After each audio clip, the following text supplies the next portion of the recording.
You know that one piece of financial advice you hear everywhere? It sounds great, it feels great, but what if following it is secretly costing you thousands and thousands of dollars?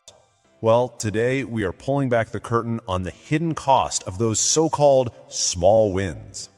Yeah, it's called the debt snowball method, and I bet you've heard of it. The whole idea is super simple. You attack your smallest debt first, you pay it off, and you get this quick, motivating win. You actually close an account, you feel that rush of success, and then you roll that payment into the next smallest debt. It's all about building momentum, and man, it really feels like you're making progress. But here's the thing, what if that good feeling is really just a distraction? What if this incredibly popular advice is actually designed to keep you in debt for longer and make the banks a whole lot more money? Okay, so to really see how this plays out, let's look at a real-world example. I want you to meet Jennifer. She's got about $63,000 in debt, and for the last 2 years, she's been following this small wins method to a T.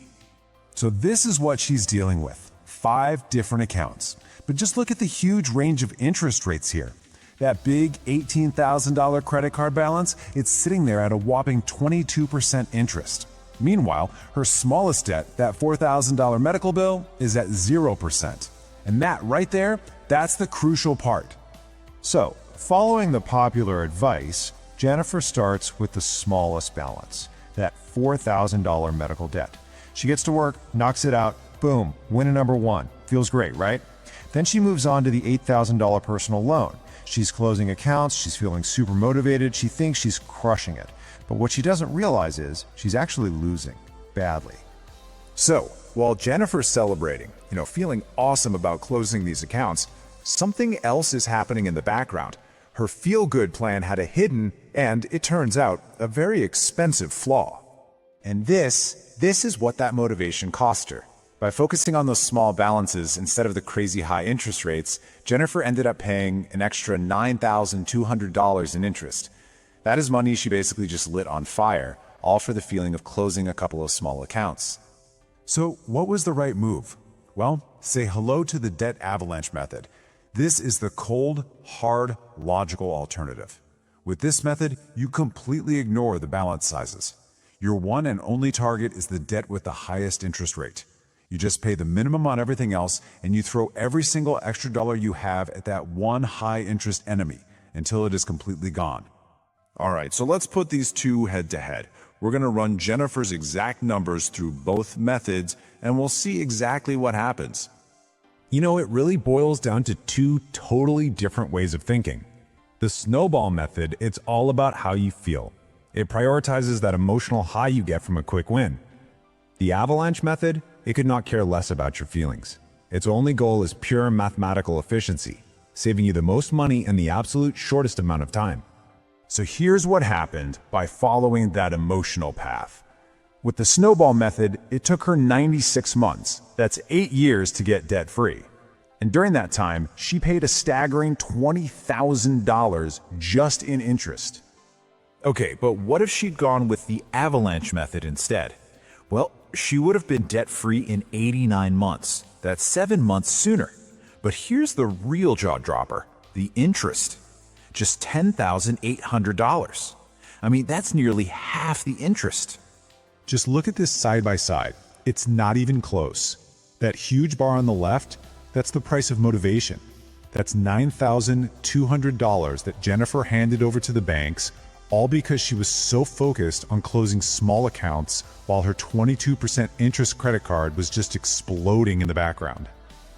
And look, this is bigger than just Jennifer's debt, right? This is about a really dangerous financial mindset.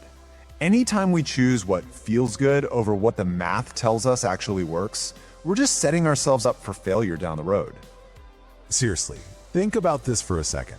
The very behavior that gets a lot of us into debt in the first place, making emotional choices with our money instead of logical ones, is the exact behavior the snowball method encourages. So are you really fixing the problem, or are you just paying extra to manage your emotions while you stay in debt longer? So let's circle back to that number again. $9,200. That's not just money that's gone, it's a lost opportunity. It's money that could have built her a solid emergency fund. Or even better, it could have been put to work building her future. And this is the truly devastating part. If Jennifer had saved that $9,200 and just invested it over the next 20 years, it could have grown to over $43,000. So she didn't just lose $9,000. She sacrificed over $40,000 of her future wealth, all for the short-term feeling of closing a few small accounts. So the real damage here, it's not just about the money, it's the habits this thing teaches you.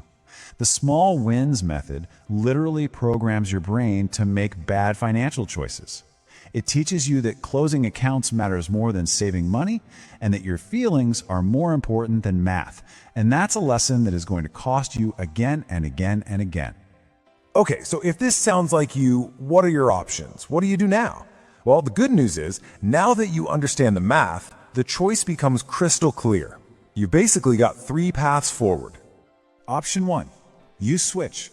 Today, you adopt the Avalanche method. You re-rank all your debts by interest rate, and you start attacking the most expensive one first. Option 2. You can stick with the Snowball, but you have to be honest with yourself. You have to acknowledge that you are actively choosing to pay thousands of dollars extra just for emotional comfort. Or option 3. If you know you just can't stick to a plan without those constant little rewards, maybe it's time to address the underlying behaviors around impulse control and delayed gratification first. At the end of the day, it all boils down to one simple question for you. Is that fleeting feeling of a small win today really worth thousands of dollars and your long-term financial health tomorrow? You know, the math couldn't care less about your feelings, but your future self will definitely thank you for caring about the math.